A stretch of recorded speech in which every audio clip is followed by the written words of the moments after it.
For many, many years, I have always seen people confuse the two animals, guinea pigs and hamsters, with each other.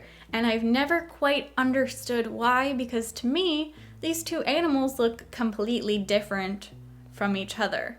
So I thought it would be a good idea to film a video on the differences between guinea pigs and hamsters. To start, guinea pigs have different breeds. So you could get an American guinea pig, Abyssinian, Texel, Peruvian guinea pig, and plenty more different breeds of guinea pigs. And they are capable of breeding with each other. There are currently 5 domesticated species of hamster in the pet trade, and that includes the Syrian hamster, Roborowski dwarf hamster, Chinese hamster, winter white dwarf hamster, and the Campbellsdorf hamster. And because these are different species, they're not capable of breeding within each other. So you would not be able to breed a Syrian with a Robo, and you would not be able to breed a Chinese hamster with a winter white, or so on and so forth. The only exception to this is that, unfortunately, winter whites and Campbell dwarfs can be bred within each other, which then creates a hybrid hamster.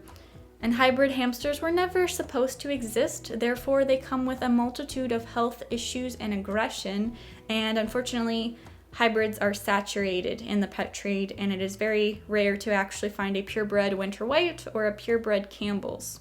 Guinea pigs are native to South America, whereas different species of hamster originate from parts of Europe and Asia.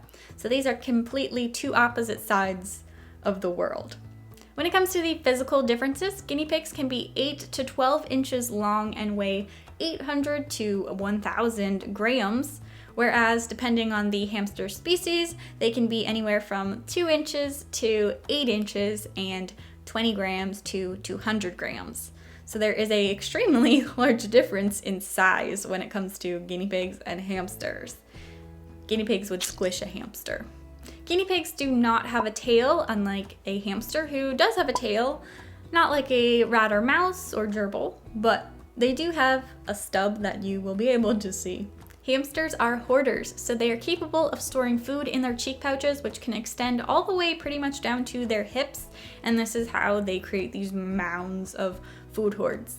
Guinea pigs are not capable of doing this because they lack the cheek pockets. Hamsters are most commonly active at night because they are nocturnal/crepuscular animals, whereas guinea pigs are most active during the day.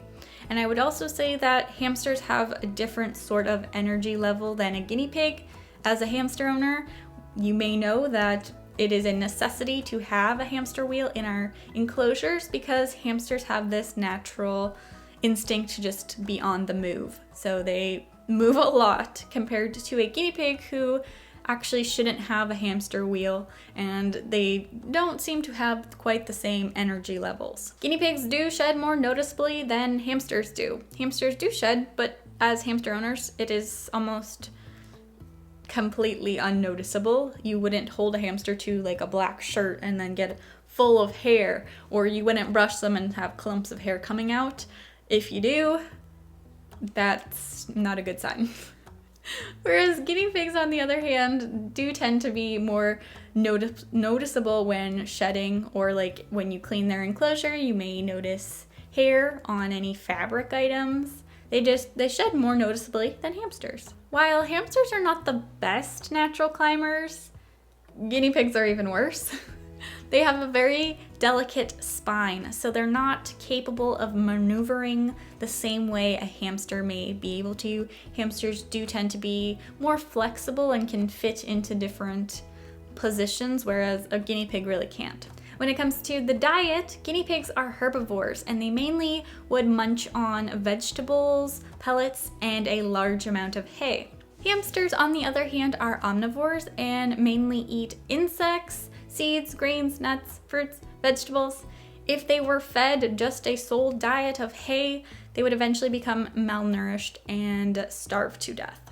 Guinea pigs are very, very, very social animals, and they should be in pairs or groups, and they get a ton of enrichment from living with one another. In fact, lone guinea pigs are often seen being depressed or extremely sad to the point where they don't want to eat or anything because of how social they are. Whereas hamsters, on the other hand, are solitary animals, and when housed with each other, they can fight to the death or cause very serious injuries, and they just don't get that same enrichment from living with one another, so they do best living on their own.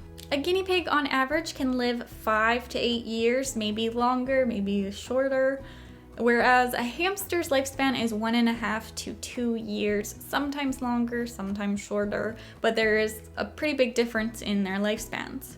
When it comes to enclosures, guinea pig owners are often seen using fleece padding for the bottom of their enclosures. I think this is because it is easier to clean up all of their poops and just wash and change out, whereas hamsters should never use fleece as bedding simply because they are burrowing animals.